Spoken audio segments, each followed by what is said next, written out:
ઓમ નમઃ શિવાય. જય માતાજી મિત્રો. તો સ્વાગત છે મારું એક નવા વિડીયોમાં. તો આજ તો છે મકર સંક્રાંતિ, એટલે અમે જવાના છે મારા પપ્પાની વાડીએ. એટલે ફાઇનલી મારા પપ્પાની વાડીએ અમે પહોંચી ગયા છે. અને મારા પપ્પાએ છોકરાઓ માટે નાળિયેર રાખેલા છે. તો આ બધા નાળિયેર ફોડે છે, બધાય બગડેલા નીકળે છે. છેવટે એક છેલ્લું પણ રહ્યું, એ પણ બગડી ગયેલું નીકળ્યું. એટલે ખાવાનું આપણે થતા નથી નારિયેળ. જો આ છેલ્લું પણ ફોડે છે, પણ એ પણ બગડી ગયેલ જ છે. હવે આપણે ત્રોપા તોડવા જવાના છે. એ પહેલાં આપણે ચીકુનું ઝાડ જોઈ લઈએ. એમાં ચીકુ જો સરસ મજાના લાગ્યા. અને આ બાજુ જાંબુડામાં ફૂલ પણ આવી ગયા છે. અને અહીં તો ખીલી પણ ગયા છે. જો કેટલા જાંબુડાના ફૂલ ખીલા છે. અને આ બાજુ આપણે નાની નાની મારા પપ્પાને વાડીમાં નારિયેળી છે. અને આ બાજુ પોપિયાનું ઝાડ છે.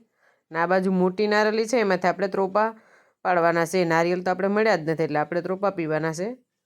તો આ બાજુ જો સરસ મજાના ત્રોપા લાગેલા છે. તો આપણે કાઠી સાહેબ ચડી ગયા છે નારેડી ઉપર, અને ત્રોપા પાડશે અને અમારે પીવાના છે. તો જો ત્યાં પણ મસ્ત અને સરસ ત્રોપા છે.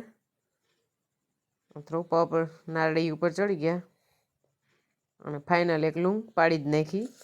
અને હવે આપણે તે ફોડી ફોડીને દેશે અને આપણે પીવાના છે.